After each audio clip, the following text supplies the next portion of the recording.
வணக்கம் நண்பர்களே. ஒரு சுவையான பதிவிலே உங்களை சந்திப்பதிலே பெருமகிழ்ச்சி அடைகிறேன். நான் உங்கள் நண்பன் doctor KR Ramesh, financial astrologer. பொதுவாகவே ஒரு சொலவேடு உண்டு நம்மக்கிட்ட, எனக்கு அதிர்ஷ்டமே இல்லைங்க அப்படின்னு சொல்லுவோம்.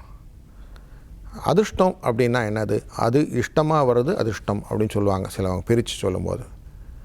சிலவங்க தங்களே ப்ரைஸ் பண்ணுவாங்க, நான் தான் மச்சக்கண்ணி, எனக்கு என்ன செய்தாலும் எனக்கு லாபம் கிடைக்கும் அப்படின்னு சிலவங்க தானே ப்ரைஸ் பண்ணிப்பாங்க. அது பிரகாரம் அவங்களுக்கும் அப்படி நடக்கும். இதனுடைய சூக்ஷ்மம் நம்மளுடைய ஜாதகத்தில் எப்படி இருக்குது, அதன் அடிப்படையில் நமக்கு பணம் வரவு வருமா, எப்படி வரும் அப்படின்னு பார்ப்போம். பொதுவாக இந்த அதிர்ஷ்டத்துக்கு 2 காரணம் உண்டு. ஒன்று 2, 5, 11 இந்த தொடர்புகள்னு சொல்லுவோம். இது வலுப்பெற்றது இல்லை தொடர்பு கொள்வது அப்படின்னு சொல்லுவாங்க.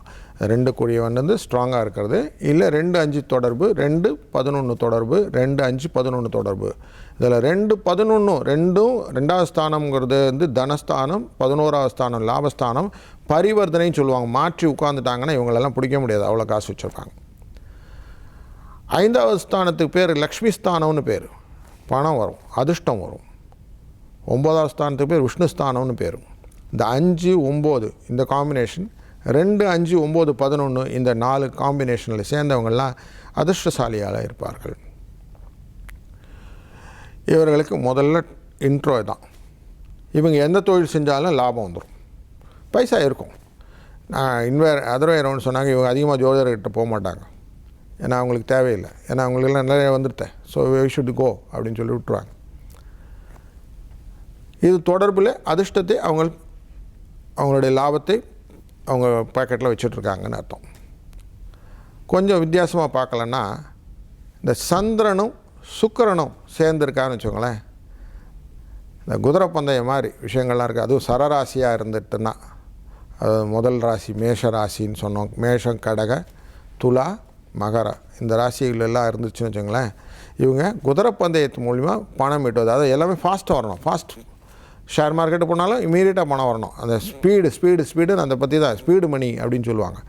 இதன் ரிலேட்டடான மேட்டர் தான் அவங்க பேசுவாங்க. எப்போவும் பணம் எவ்வளோ சீக்கிரம் வரும், எவ்வளோ ஃபாஸ்ட்டாக வரும் அப்படிங்கிறத, பணத்தை பற்றி இந்த விஷயத்தில் அதிர்ஷ்டத்தை நோக்கி இருப்பார்கள்.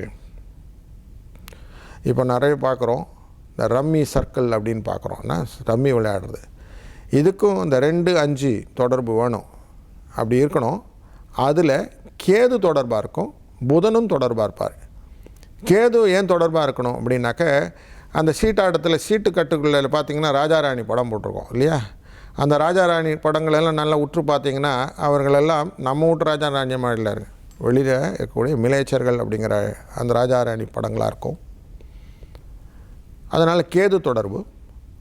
நம்பர் ரிலேட்டட் மேட்டர்னால புதன் தொடர்பு.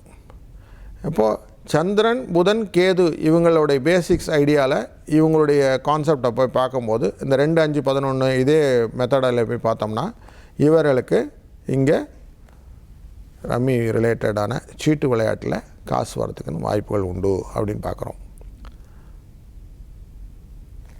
ஒரு காரணம் நமக்கு தெரிஞ்சு போச்சுன்னா உடனே என்ன பண்ணுவோம், அதை நம்ம இன்னும் டெஸ்ட் பண்ணி பார்க்கணும். முதல்ல ஸ்மால் வேல will have to test it and proceed with. உடனே அதை எடுத்தவங்க ஊற்றணும் ஆரம்பித்தோன்னா, பெரிய லெவலில் திங்க் பண்ணுறது அப்படின்னு சொல்லி ஆரம்பித்தோன்னா, அது அந்த அதிர்ஷ்டத்தை விட்டு வெளியில் போயிடக்கூடிய விஷயமாக மாறிடும், பேராசைன்னு மாறிடும். அதிர்ஷ்டங்கிறது ஒரு டயத்தில் கிடைக்கும். அப்படின்னா என்ன அர்த்தம்?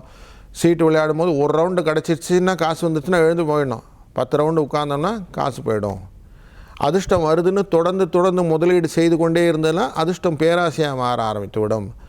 ஆசை வேறு, அதிர்ஷ்டம் வேறு. அதனால் அதிர்ஷ்டத்தை புரிந்து கொண்டு அதனோடு நம்ம தொடர்பு வாழ்க்கையை நடத்தினோம்னா நமக்கு எப்பவுமே சுபிட்சமான வாழ்க்கையாக இருக்கும். அது பேராசையாக மாறும்போது அது நஷ்டத்தில் விட்டுவிடும் என்ற காஷனோட மீண்டும் சந்திக்கும் வரை வணக்கம் கூறி விடைபெறுகிறேன். வாழ்க வளமுடன், வாழ்க வளமுடன், வாழ்க வளமுடன்.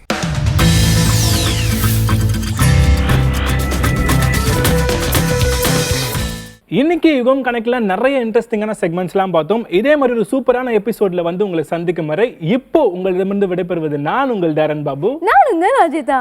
இது யுகம் கனெக்ட்.